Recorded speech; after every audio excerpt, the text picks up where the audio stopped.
Maya barely had time to react. One moment she was reaching for her crayon. The next, a sickening thud echoed through the cabin as Ethan Brooks's fist collided with her tiny shoulder, sending her sprawling into her mother's lap. Gasps filled the plane. A woman shrieked. Someone shouted, "What the hell?" Tanya's world froze. Her hands instinctively wrapped around her daughter as Maya let out a stunned, pained whimper. Her cheek burned red where Ethan's knuckles had grazed it. She wasn't crying yet. She was too shocked to understand what had just happened. Ethan, he just smirked. "Maybe now she'll learn to be quiet," he muttered. The entire plane erupted. Passengers stood shouting in outrage. Someone pulled out a phone to record. A flight attendant rushed forward, panic-stricken. But before any of them could react, Daniel Hayes was already moving. With the precision of a trained warrior, the former Navy SEAL lunged. His iron grip clamped onto Ethan's collar, and in one swift motion, he yanked the man out of his seat. The newspaper Ethan had been holding fluttered to the floor, forgotten, as Daniel's furious gaze bore into him. "You just made the worst mistake of your life," Daniel growled. Ethan barely had time to sputter before Daniel spun him and slammed him face-plush against the seat back, locking his arm behind him in an unbreakable hold. "You don't get to hit children," Daniel said, his voice deadly calm. "Not today. Not ever." Ethan struggled, but it was useless. Daniel wasn't letting go. The flight attendant's voice trembled over the intercom. "Captain, we need immediate law enforcement at the gate. We have an assault on board." Tanya held Maya tightly, her hands trembling, her heart racing. But she wasn't scared anymore. Justice was coming. But before we dive deeper into this incredible story, let me know. Where are you watching from? Drop a comment below, and if you love stories of justice and standing up for what's right, don't forget to subscribe and hit that notification bell so you never miss out.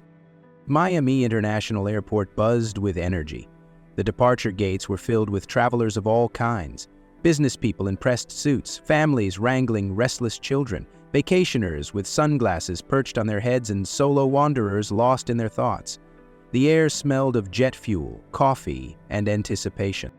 At Gate 32, passengers were making their way onto Flight 572 to Los Angeles. Among them was Maya Johnson, a 6-year-old black girl, practically bouncing with excitement as she held tightly onto her mother's hand.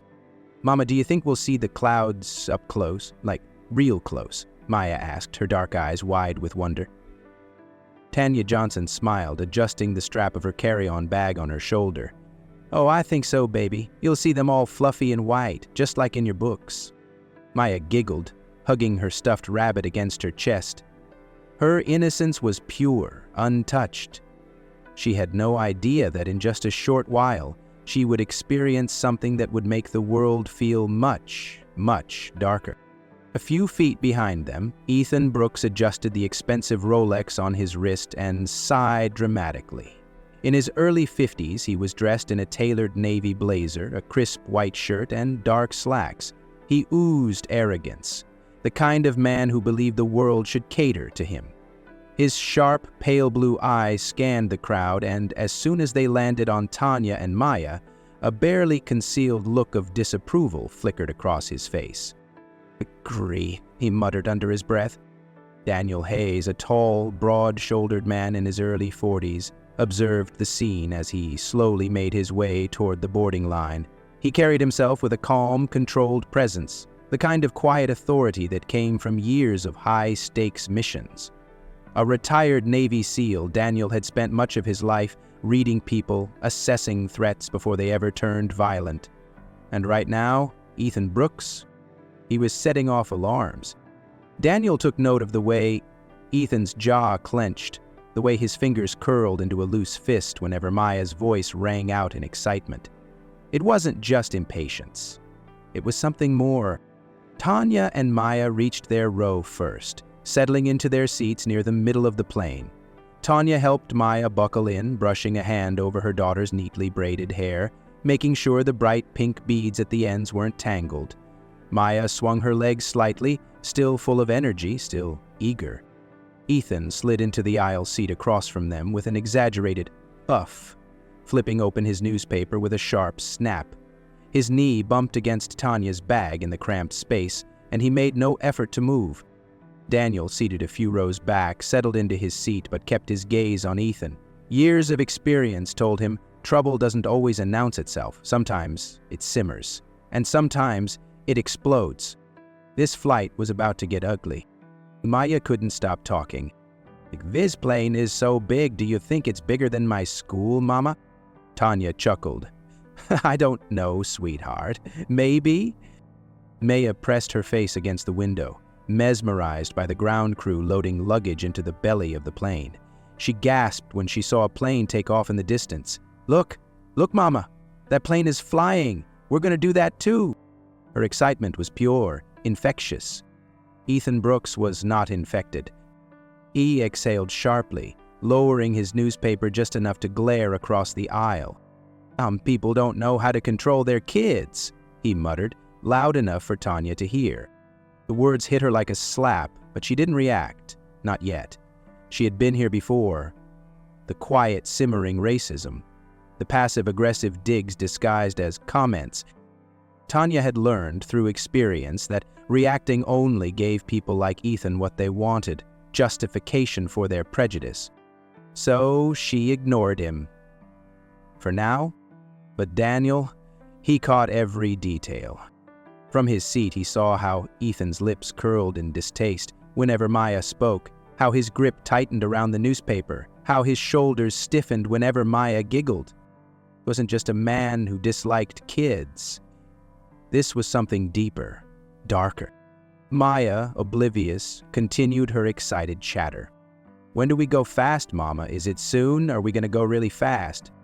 Ethan's fingers dug into the armrest, his patience fraying. He exhaled loudly again, shifting in his seat. Tanya noticed this time. She felt it. Her mother's intuition sent a warning signal straight to her gut. She turned slightly, just enough to catch Ethan's cold, assessing stare. Their eyes locked for half a second, and in that half second, Tanya knew this man wasn't just irritated. He was angry that her daughter existed. She didn't flinch, didn't react, but her fingers curled protectively around Maya's small hand. Daniel, watching from behind, felt the energy shift. He had seen this exact tension before. In war zones, in interrogation rooms, in places where a single wrong move could mean life or death. The plane wasn't even in the air yet. But this fight, it had already begun. Ethan sighed loudly, shifting in his seat with exaggerated impatience. He glanced toward the front of the plane where a flight attendant was assisting an elderly woman with her bag. His lips curled in disgust. "Unbelievable. Always the same story," he muttered under his breath. Tanya stiffened, hearing it clearly this time. She knew exactly what he meant. Maya, still lost in excitement, swung her little legs beneath her seat, humming softly as she flipped through the in-flight magazine. She pointed at a picture of a snowy mountain. "Mama, look, it's so big. Do you think we'll see mountains like this from the plane?" Ethan exhaled sharply again, this time turning his head fully toward them. "Why do people like this always get special treatment?" His voice was dripping with condescension, his eyes scanning Tanya and Maya like they were an inconvenience to his entire existence. Tanya felt a wave of heat rush up her spine. Her fingers tightened around the armrest, her jaw clenching as she forced herself to stay composed. She wanted to turn and snap back, to ask him what exactly he meant, to demand he say it outright rather than hide behind cowardly insinuations. But she didn't. Not yet. Daniel, a few rows back, sat up straighter. His body was trained to read danger before it fully materialized, and right now, every nerve in his body was telling him this man wasn't just annoyed, he was angry. The way his fingers tapped against the armrest, the tension in his shoulders, the tight set of his jaw.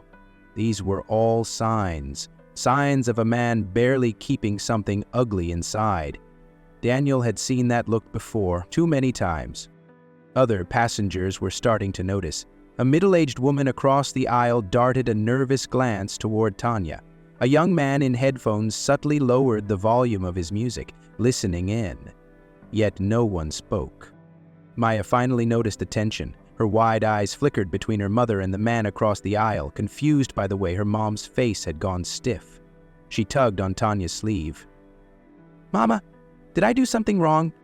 Tanya's heart clenched at the sound of her daughter's voice. She turned to Maya, placing a gentle hand on her cheek. "No, baby, you did nothing wrong." She shot Ethan a sharp look before continuing. Some people just have ugly hearts. Maya frowned, processing those words. She glanced at Ethan, her little mind trying to make sense of why a stranger would look at her with so much hate. Ethan scoffed, rolling his eyes and muttering something under his breath. Daniel's grip on the armrest was tight now, his breathing slow and controlled, the kind of control that came before action. He wasn't sure when he'd need to step in, but he knew it was coming, and when it did, he would be ready. Maya giggled as she carefully traced her finger over the colorful pictures in the magazine, completely unaware of the storm brewing beside her. Tanya, however, wasn't. Every inch of her body was on high alert. She could feel Ethan's stare, feel the weight of his disdain pressing against her skin like a physical force. He hadn't said anything else, but his presence alone was a challenge, a silent provocation daring her to react. Tanya exhaled slowly, forcing herself to focus on Maya. She wouldn't let this man ruin their trip. Then it happened. Ethan shifted in his seat, adjusting the small plastic cup of tomato juice on his tray table. His fingers curled around it, and with a quick, calculated flick of his wrist, the liquid sloshed over the edge and spilled directly onto Maya's lap. The cold, red juice splattered across her dress, soaking into the light yellow fabric, spreading like an ugly stain.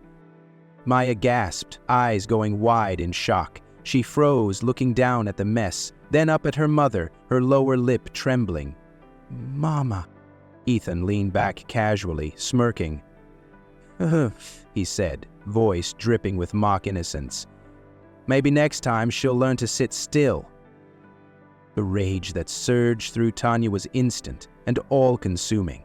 Her hands clenched into fists so tight her nails dug into her palms. She sucked in a breath, willing herself to stay composed, but the fury in her eyes was unmistakable as she turned to face Ethan head-on. "That was intentional," she said, her voice dangerously low, her restraint hanging by a thread. Ethan smirked wider, shrugging as he took a slow sip of his drink. "Prove it." For a moment, the entire plane seemed to hold its breath. Nearby passengers had seen it. They had heard his words, but no one said a thing. A woman in the row across shifted uncomfortably in her seat. A man 2 rows ahead subtly glanced back, his expression unsure. A flight attendant walking down the aisle paused, sensing the tension, but hesitated before stepping in. Mia's hands trembled as she clutched at her dress, the red stain glaring against the pale fabric. She sniffled, her small voice barely a whisper. "Mama, I didn't do anything wrong." Tanya's entire body stiffened. That was it. That was the breaking point. Her daughter, sitting there, confused and humiliated, thinking for even a second that she had caused this. She turned back to Ethan, her voice sharp as steel. "You think this is funny?" Ethan chuckled under his breath, shaking his head. "I think you people always overreact." Daniel had heard enough. His patience had run out. With slow, deliberate movements, he unbuckled his seatbelt and stood, towering over Ethan's seat. His voice was calm, but there was an unmistakable edge to it, the kind that made men freeze. "I saw what you did," Daniel said, his eyes locked onto Ethan's. "So did everyone else." Ethan's smirk faltered just slightly, his gaze flickering up toward Daniel's massive frame, but he recovered quickly, scoffing as he leaned back. "Mind your own business, tough guy." Daniel didn't flinch. His stare remained steady, unwavering. "That little girl is my business." Ethan's jaw clenched, but for the first time there was hesitation in his expression. Tanya, still fuming, turned to Maya, pulling napkins from her bag and gently dabbing at her dress. "It's okay, baby," she murmured. "We'll clean it up." But her hands were shaking. Her heart was pounding. She wanted to scream. Passengers exchanged uneasy glances, the air thick with tension. No one knew what would happen next, but one thing was certain: this was far from over. The tension in the cabin was suffocating, pressing down on everyone like a heavy weight. Passengers shifted in their seats, eyes darting between Ethan, Tanya, and Daniel. Some looked away, pretending not to notice. Others sat frozen, caught between discomfort and indecision. A young white couple 2 rows ahead exchanged hushed whispers.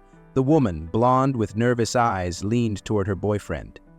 "Should we say something?" she murmured, fingers tightening around her armrest. The man hesitated, glancing back at Ethan, who was still sitting there with that smug smirk. "I don't know," he whispered back. "It's not our fight." The woman frowned, guilt flickering across her face.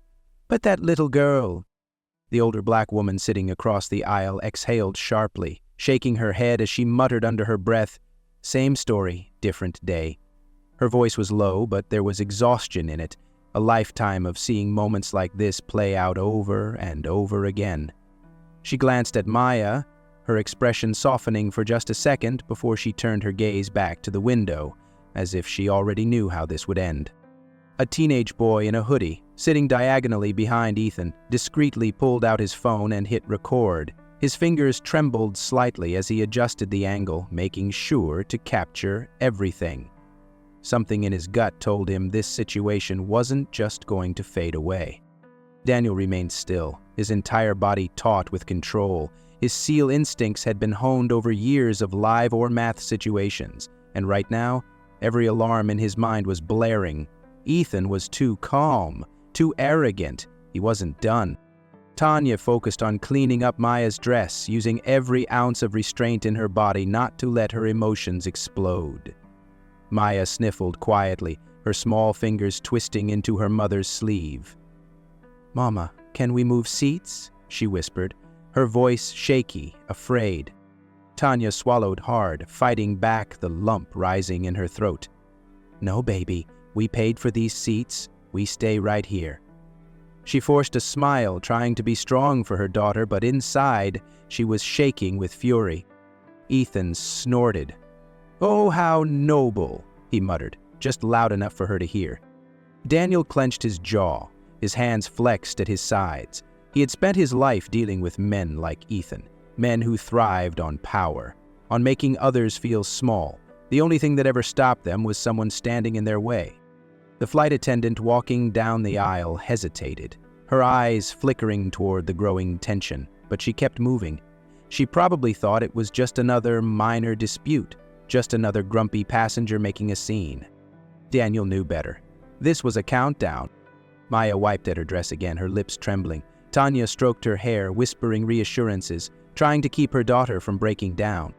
Ethan leaned back in his seat, stretching his legs into the aisle like he owned the space. He wasn't just comfortable, he was enjoying this. Daniel's grip on the seat tightened. He took a slow breath. The worst hadn't come yet, but it was coming. Ethan leaned in slightly, lowering his voice but making sure Tanya could hear every single word. "You people are always playing the victim," he sneered, his lips curling in disgust. "If you raised your kid right, she wouldn't be annoying everyone." Tanya's entire body went rigid. She sucked in a slow breath, forcing herself to stay composed, but her fingers clenched the napkin in her lap so tightly it nearly tore. The words weren't just cruel.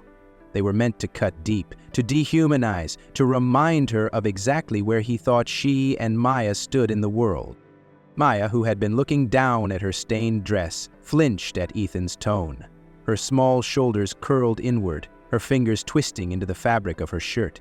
She didn't understand the full weight of his words, but she felt the hate behind them. Her excitement, her curiosity, her innocent joy, all of it was suddenly crushed under the weight of this man's hostility. Tanya exhaled through her nose, forcing herself not to react. She knew how this game worked. She had played it before. If she snapped, if she yelled, if she gave this man what he wanted, he'd twist it. He'd smirk, call her aggressive, act like he was the victim. And the worst part? Some people would believe him. So instead, she met his gaze with cold, restrained fury. "I don't need parenting advice from a grown man who bullies children," she said, her voice measured but sharp. Ethan chuckled, shaking his head as if she had just proven his point. "Oh, that's rich," he muttered, shifting in his seat, stretching his legs further into the aisle. "Always so defensive. That's the problem with people like you. You think the world owes you something just for existing." A hush fell over the nearby rows. People heard that one. Heads turned. A man in a business suit glanced up from his laptop. The teenage boy with the phone kept recording, his fingers gripping the device tighter. The older black woman across the aisle sucked her teeth and muttered, "Lord, give me strength." Maya's tiny hands clutched her stuffed rabbit now, her fingers pressing into the worn fabric. She shrank further into her seat, her lower lip quivering. She didn't understand why this man was so mean. What had she done? Was it her fault? Tanya felt her heart break at the way Maya was making herself smaller, the way she was trying to disappear. "No, not my baby. You don't get to do this to her." Daniel had seen enough. With slow, controlled movements, he unbuckled his seatbelt and stretched, making it look casual as he shifted slightly in the aisle. But he wasn't just stretching. He was positioning himself closer. Ethan noticed the movement and glanced up, but Daniel's face was unreadable. Calm. Too calm. Ethan frowned slightly, as if trying to assess whether he should be worried. Daniel locked eyes with Tanya for a split second. He saw everything: the exhaustion, the quiet fury, the tight grip she had on her daughter. And in that moment, he made a decision. He wasn't letting this go any further. Ethan had no idea, but he had just made a very big mistake.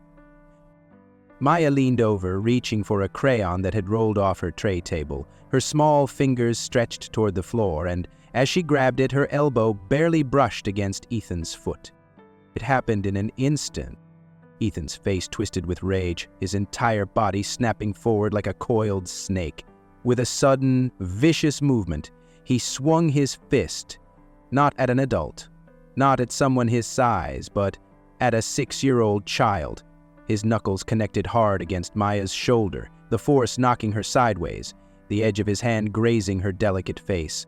A sickening thump filled the air, followed by a sharp, shocked cry from Maya. Passengers gasped. A woman in the row ahead clapped a hand over her mouth. Someone shouted, "Oh my God!" Maya fell against Tanya, her tiny body crumbling like paper, her hands flying up to her cheek as tears spilled instantly down her face. She didn't scream, she just whimpered, her breath hitching in little gasps of shock and pain. Her entire world had just shifted. Tanya froze, her mind unable to process what had just happened. One moment, she was reassuring her daughter, trying to ignore a bigot's words. The next, that same man had laid his hands on her child. For half a second, everything went silent. Then the roar of outrage exploded. "You hit her?" a voice rang out. "Are you insane? Someone call security." "Ooh. What the hell is wrong with you?" Maya trembled in Tanya's arms, clutching her mother like she was the only safe thing left in the world. Tanya held her close, pressing kisses against her hair, whispering frantically, "It's okay, baby. I'm here. Mama's got you. It's okay. It's okay." But she didn't even know if that was true. Ethan didn't look sorry. He looked justified. His breath was heavy, his fists still clenched as if he had more left in him. His eyes were wild, his lips curling like an animal backed into a corner. Daniel had already moved. Before Ethan could say another word, a massive force slammed into him. Daniel struck with surgical precision, his hand gripping Ethan's wrist, twisting it at just the right angle to immobilize him, while his other hand pressed hard against Ethan's shoulder, forcing him back into his seat. The movements were smooth, controlled, practiced. The plane exploded into chaos. Ethan howled, thrashing violently, but Daniel was an immovable wall. "Let go of me!" Ethan screamed, trying to break free, but Daniel tightened his grip, his voice steady, a voice of command. You just punched a child. You're not going anywhere. Ethan's face turned red with rage. You. He spat out a vicious slur, one that made passengers gasp in disgust. Daniel didn't flinch. His grip remained solid as steel. Say another word, he warned, his voice quiet, deadly. A flight attendant ran up, hands shaking. We need to inform the captain. He needs to be restrained. She fumbled for the intercom, her voice panicked as she called for assistance. Tanya clutched Maya, tears spilling freely now, her body shaking. She had never felt so helpless, so furious, so broken all at once. Maya sobbed into her mother's chest. Her cheek was red, throbbing. The passengers weren't just shocked anymore. They were angry. This man needs to be arrested, someone snapped. Lock his ass up, another shouted. Ethan still struggled, but he was going nowhere. The plane was about to land, and police would be waiting. His time was up. Maya's tiny chest rose and fell in rapid, shallow gasps. Her small hands clutched desperately at Tanya's shirt, her fingers twisting into the fabric, eyes wide with terror. Her lips trembled, her breath hitching, and then it didn't come back. Tanya felt it instantly, the shift, the way Maya's little body tensed unnaturally, the way her lungs struggled but found no air. Panic attacks weren't unfamiliar to Tanya.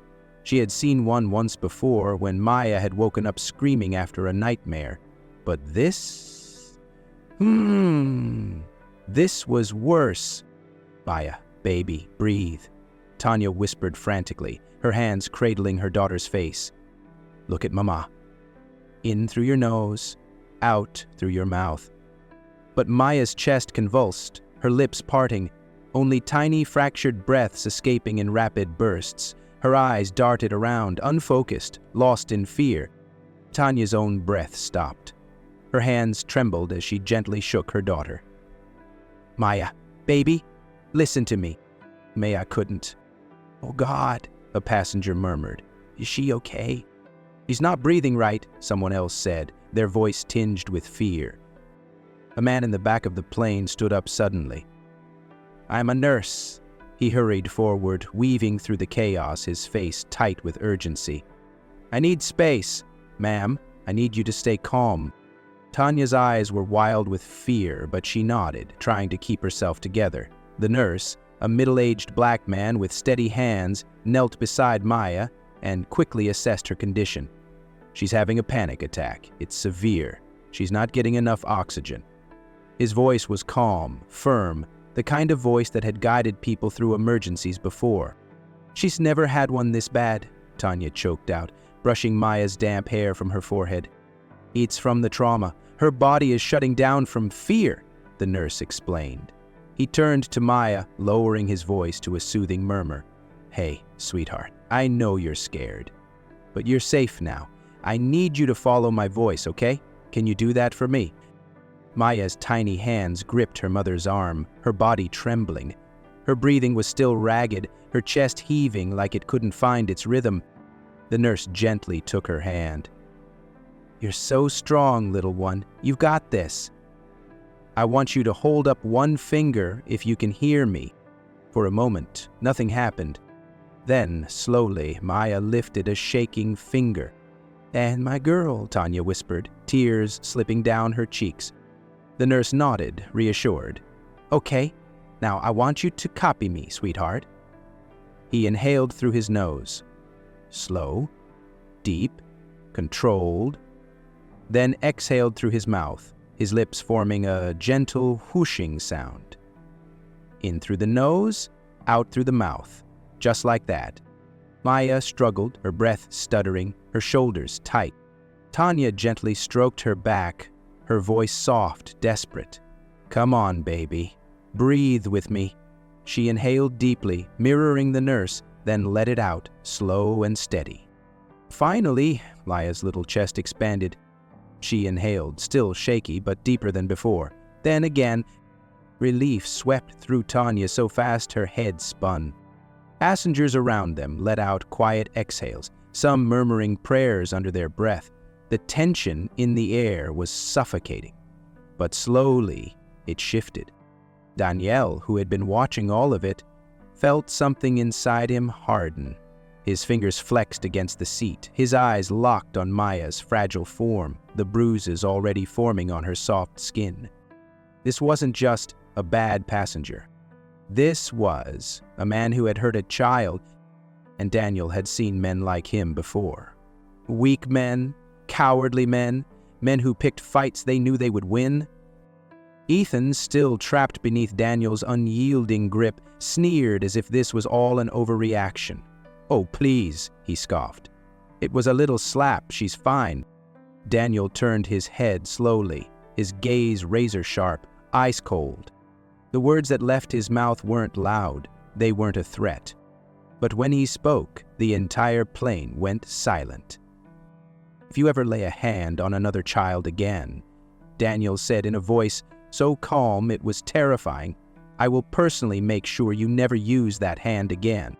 Ethan's smirk faltered for the first time, and this time he had no smart-ass remark. The pilot's voice crackled through the intercom, strained but controlled.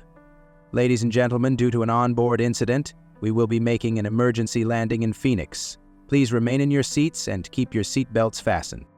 A ripple of tension ran through the cabin. Passengers exchanged glances, some whispering, others shaking their heads in disbelief. Ethan, still pinned under Daniel's unyielding grip, let out a sharp laugh. "You people are seriously overreacting," he muttered, his voice thick with resentment. "A kid gets a little bump and suddenly I'm a criminal?" Daniel's jaw clenched, but his grip remained steady. Tanya, cradling Maya tightly, refused to look at Ethan anymore. Her entire focus was on her daughter, on the way she still shuddered with every breath, on the way her tiny fingers clung desperately to the fabric of Tanya's shirt, as if letting go would make everything worse. The plane descended fast, the cabin filling with the familiar pressure shift of an impending landing. Flight attendants moved swiftly, securing the cabin, their expressions pale and strained. The older black woman who had been watching everything folded her arms and muttered, "About damn time." As the plane touched down, the roar of the engines filled the silence, vibrating through the floor. A moment later, the intercom crackled again. "Law enforcement will be boarding shortly. We ask that all passengers remain seated until further instructions." The words had barely finished echoing when the front cabin door swung open. 4 uniformed officers stormed in, their movements swift and precise. The moment Ethan saw them, his entire demeanor changed. The arrogance in his smirk twisted into something ugly, something desperate. "This is ridiculous," he barked as the officers closed in. "I didn't do anything wrong. I'm the victim here." Passengers booed loudly, their collective anger breaking the tension. Someone shouted, "Shut up, man!" Another voice called, "That's what you get for hitting a child." Ethan thrashed as Daniel finally released him, only for the officers to immediately seize his arms and twist them behind his back. The click of metal cuffs rang through the air, sharp and final. "Sir, you are under arrest for assaulting a minor," one officer said firmly. "You have the right to remain silent." "This is bullshit!" Ethan roared, struggling uselessly as they yanked him upright. His face was red with rage, but there was something else beneath it now. Passengers cheered as Ethan was dragged down the aisle, his protest growing more frantic. "You're all brainwashed. You're letting them get away with this. This is the problem." He twisted his head, glaring at Tanya. "This is your fault." Tanya didn't even flinch. She just held Maya closer, whispering softly in her ear, shielding her from his hatred. Daniel watched as Ethan disappeared toward the exit, the shouting fading, and for the first time in a long time, he felt something settle inside him. Justice had begun, but this wasn't over yet. Tanya held Maya tightly, her arms wrapped around her daughter as if shielding her from the world itself. Her body trembled, the adrenaline that had carried her through the nightmare now collapsing into exhaustion and raw emotion. Tears streamed down her face, but she didn't sob. She just held Maya, rocking her slightly, whispering, "You're safe, baby, you're safe." but deep down, she didn't know if she believed it. Maya clung to her mother's shirt, her tiny fingers gripping the fabric with all the strength she had left. Her cheek was still flushed from Ethan's strike, the outline of his knuckles faintly visible against her soft skin. Her breaths had steadied, but her little body wouldn't stop shaking. Her voice was barely above a whisper. "Mama, why did he hit me?" Tanya's heart splintered at the question. She pulled back just enough to look into Maya's wide, tear-gilled eyes. "Because he's a bad man, baby. And bad men do things that don't make sense. But listen to me. You did nothing wrong." Maya blinked, her lower lip trembling. "But I just wanted to color." A fresh wave of anger surged through Tanya's chest. This man had stolen something from her daughter. Her joy, her innocence, her sense of safety. And for what? Because he thought she didn't deserve to exist in his world? Tanya swallowed hard, pressing a soft kiss to Maya's forehead. "I know, baby.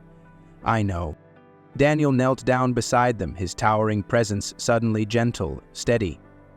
He looked at Maya, his deep voice low and certain. "No one will ever hurt you again," he whispered. "Not while I'm around." Maya sniffled, looking up at him with tired, glossy eyes. "Promise?" Daniel nodded. "Promise." For a moment the plane was silent, then a voice broke through. "I'm so sorry." Tanya turned her head and saw a woman standing in the aisle, her eyes brimming with guilt. It was the blonde woman from earlier, the one who had whispered to her boyfriend but hadn't spoken up. She looked devastated. "I should have said something," the woman continued, her voice wavering. "I saw how he was acting. I saw it happening and I froze. I thought maybe it wasn't my place, but I was wrong, and I'm so sorry." Tanya exhaled shakily, not out of anger, but from the sheer weight of everything. "I appreciate that," she said, her voice raw. "But next time, say something, because this could have been worse." The woman nodded rapidly, wiping at her face. "I will. I swear I will." A man in the row behind her spoke next. "She's right," he muttered. "We all saw it, and we let it happen until it was too late." The teenage boy with the phone took a step forward. His fingers were still gripping his device, the recording light blinking softly. His voice was quiet, hesitant. "I recorded everything. If you need proof, if you need this in court or something, I got it." Tanya stared at him, shocked by his awareness, by his willingness to make things right. Daniel placed a firm hand on the boy's shoulder. "You did good, kid." The older black woman across the aisle finally let out a heavy sigh. She had been silent for so long, just watching, absorbing it all. Now she shook her head. "Been through too much of this in my life," she murmured. "Seen it play out the same way over and over again, but today," she looked at Daniel, then at the boy with the phone. "Today was different." A flight attendant approached hesitantly, her hands clasped in front of her. She looked pale, shaken. "Ma'am," she addressed Tanya carefully, "we've arranged for medical personnel to meet you and your daughter at the gate. And the airline? We'll do everything we can to assist you." Tanya's lips parted, a bitter laugh almost escaping. A sister now that the damage was done? But she didn't have the energy to argue. "Thank you," she said, though the words tasted hollow. Daniel looked around at the cabin, at the faces filled with regret, anger, guilt. He exhaled slowly, then turned back to Tanya. "We'll make sure this bastard doesn't get away with it." Tanya met his gaze, her eyes still glistening with unshed tears. "He won't," she said firmly. "Not this time." The courtroom was silent except for the rhythmic ticking of the clock on the far wall. The weight of what was about to unfold pressed against everyone present. Tanya sat with Maya beside her, holding her daughter's small hand tightly, grounding herself in the warmth of that fragile grip. The little girl sat still, her body stiff, her eyes flicking nervously around the grand, unfamiliar space. She didn't fully understand what was happening, but she knew it was about the bad man, the one who had hurt her. Ethan Brooks sat at the defendant's table, his hands folded in front of him, his posture rigid. He was wearing a suit, trying to appear composed, but there was a certain twitch in his jaw, a flicker of nerves he couldn't quite suppress. He had walked into this courtroom expecting to win, expecting the system to once again look past his actions, to find some excuse for his behavior. But as he stole a glance toward the prosecution's table, where Daniel Hayes sat with an expression carved from stone, he knew deep down this time was different. The judge entered, and everyone rose. Once seated, the case began. The state presented its charges: assault on a minor, disorderly conduct, endangering a child, and most notably, a hate crime enhancement. Ethan's lawyer stood, exuding the same smug confidence Ethan had displayed back on the plane. Your Honor, my client had no intention of harming the child. He was frustrated due to the conditions of the flight, which, as we all know, can be an overwhelming experience. He acted out of momentary stress, not malice. Tanya's blood boiled. The prosecutor didn't even flinch. Your Honor, the defense would like to paint this as a momentary lapse, but we have overwhelming evidence proving otherwise. She turned to the jury, her expression firm. We have video recordings from multiple passengers. We have a mother whose 6-year-old daughter was punched on a flight for simply existing. The courtroom projector flickered on, and the first video played. The grainy footage was shaky at first, but the moment Ethan's fist lashed out, the entire courtroom tensed. Gasps rippled through the jury as Maya's cry echoed from the speakers, followed immediately by Tanya's scream of shock and the uproar from passengers. The slurs Ethan had spewed rang out, clear as day. A woman in the jury covered her mouth with her hand. One of the men shook his head in disgust. Ethan shifted uncomfortably in his seat. The prosecutor let the silence hang before speaking. That is not the voice of a man who simply acted out of stress. That is the voice of a man who was filled with hatred. A man who struck a defenseless child because he thought he could get away with it. The next witness was called. Tanya took the stand, swallowing against the tightness in her throat. She had never done this before, never stood before strangers to relive her worst nightmare. But she would. For Maya. The prosecutor approached gently. Mrs. Johnson, can you describe what happened that day? Tanya exhaled, glancing briefly at Maya, who watched with wide, unblinking eyes. It started before the punch, Tanya said, her voice steady despite the storm inside her. Ethan Brooks made it clear from the beginning that he had a problem with us. He made comments. He spilled a drink on my daughter intentionally. He was looking for a reason to lash out, and when Maya accidentally brushed his foot, he snapped. She paused, gripping the edges of the witness stand.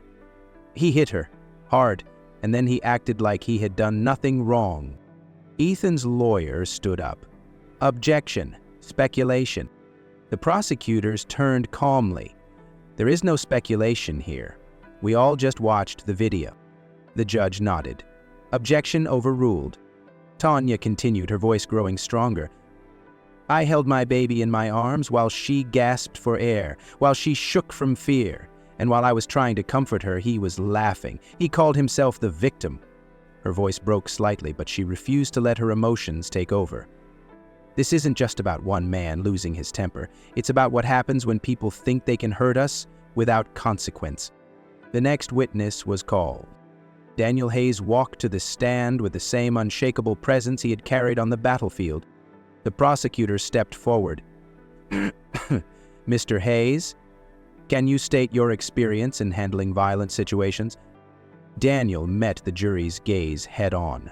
I served as a Navy SEAL for 15 years. I've spent my life assessing threats before they escalate. And the moment I saw Ethan Brooks on that plane, I knew exactly what he was. Ethan's lawyer stood up quickly. Objection! Speculation. Daniel's expression didn't waver. It's not speculation when a man clenches his fists every time a child speaks. It's not speculation when a man glares at a 6-year-old like she's something less than human. And it's sure as hell not speculation when that same man throws a punch at her. The judge let the words hang in the air. Overruled. Continue. Daniel leaned forward slightly. I stopped him from hitting her again. If I hadn't, I have no doubt he would have." The prosecutor gave him a nod. "No further questions." The defense scrambled to recover.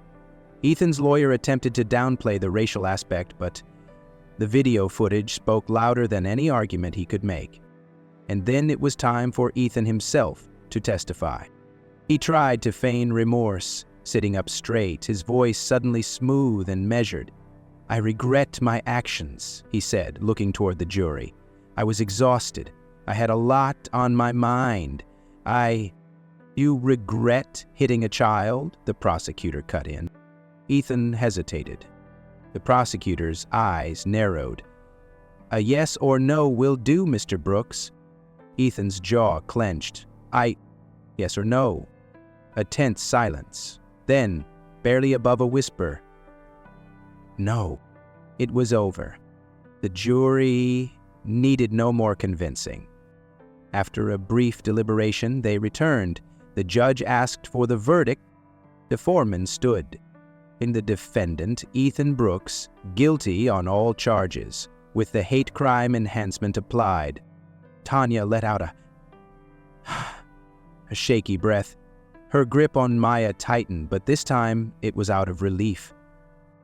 Maya leaned against her mother, eyes blinking with exhaustion. She didn't fully understand the legal system, but she understood one thing. The bad man wasn't getting away with it. Ethan stood frozen, his world shattering around him. "No," he whispered, shaking his head. "This is ridiculous. This is political.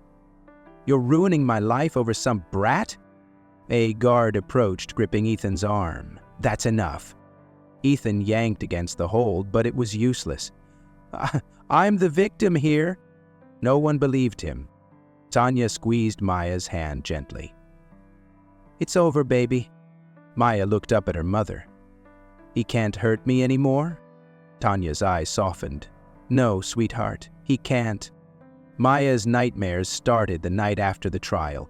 Tanya woke up to the sound of muffled whimpers, her heart clenching as she rushed to her daughter's room. Maya was curled in a tight ball, her little fists clutching the stuffed rabbit she had carried on the plane. Tanya knelt beside the bed, stroking her daughter's hair. "It's okay, baby. You're safe," she whispered. But Maya's trembling didn't stop. The bruises on her cheek had faded, but the wounds inside hadn't. Loud voices made her flinch. Crowded spaces made her cling to Tanya's side. Even small things, like a man clearing his throat too loudly, made her breathing quicken, her fingers digging into her mother's arm. Tanya saw it all. She felt it all. Therapy became a part of their routine. At first, Maya barely spoke. She would nod or shake her head, answering in the smallest whispers. But slowly, the walls began to crack. One day, when the therapist asked how she felt about what happened, Maya's voice wavered, but she finally said, "I thought I did something wrong." Tanya held back tears, gently squeezing her daughter's hand. "No, sweetheart, you didn't do anything wrong. He did." Week by week, Maya started to heal. She drew pictures again. At first, they were just shaky sketches, full of dark scribbles. But over time, colors returned. One day, she brought a drawing home and proudly showed Tanya. It was a picture of herself holding her mother's hand, standing in front of a bright, warm sun. In the background, a tall figure stood, watching over them, a broad-shouldered man in a blue shirt. "Who's that, baby?" Tanya asked. Maya smiled softly. "Mr. Daniel." Daniel Hayes had become a part of their lives in a way none of them expected. He checked in on them, making sure Maya was okay, making sure Tanya had support. But his own life had changed too. After years of combat, after witnessing the worst in humanity, Daniel thought he had seen it all. But that moment on the plane had shaken something loose inside him. There were wars still being fought right here at home. Wars of hatred, of cruelty, of people like Ethan Brooks who felt emboldened to harm the innocent. He didn't want to sit on the sidelines anymore. Daniel used his experience to start mentoring at-risk youth. teaching them how to stand up for themselves, how to recognize danger, how to protect those who couldn't protect themselves. But more than anything, he taught them something he wished more people had learned that day on the plane: that silence is never an option. Tanya saw the changes happening, not just in her daughter, not just in Daniel, but in herself. She had spent so much of her life ignoring the small injustices, brushing past the looks, the whispered comments, the quiet exclusions, but not anymore. She started speaking at schools, at community centers, telling her story, not for sympathy, not for pity, but because people needed to understand. One day after a speech at a local event, a reporter approached her. A microphone was gently extended. "Mrs. Johnson, after everything you and Maya have been through, what do you hope people take away from this?" Tanya looked into the camera, her voice steady, unwavering. "That silence is not an option. When we see injustice, we must act, because if we don't, then nothing changes, and people like Ethan Brooks will keep believing they can get away with it." The reporter nodded, then knelt beside Maya, who was holding Tanya's hand tightly. "Maya, is there anything you want to say?" Maya hesitated. Her fingers fidgeted with the hem of her dress. Then, slowly, she looked up at the camera. Her voice was small, but her words were clear, piercing, unforgettable. "I just want to live in a world where kids like me don't have to be afraid." Discrimination thrives in silence, but courage is louder. What happened on that plane was more than just one man's hatred. It was a reminder of how quickly injustice can unfold when people look away, but it was also proof that one person standing up can change everything. Daniel didn't hesitate. He saw what was happening and took action. Now it's your turn. Have you ever witnessed discrimination? Have you ever been in a situation where you had to decide whether to speak up or stay silent? Maybe it was in school, at work, or even in public. How did you respond? What did you learn? Share your story in the comments below. Your experience might inspire someone else to stand up the next time they see injustice. If this story moved you, don't let it stop here. Like this video to show your support for standing against hate. And share it with friends and family, because awareness is the first step toward change. Subscribe for more powerful stories of courage, resilience, and justice. We are not powerless. We decide what kind of world we want to live in. A world where people like Ethan Brooks are emboldened to harm others? Or a world where people like Daniel Hayes step in, where passengers don't just whisper but take action? Next time, if you see someone being mistreated, will you speak up or will you stay silent? The choice is yours.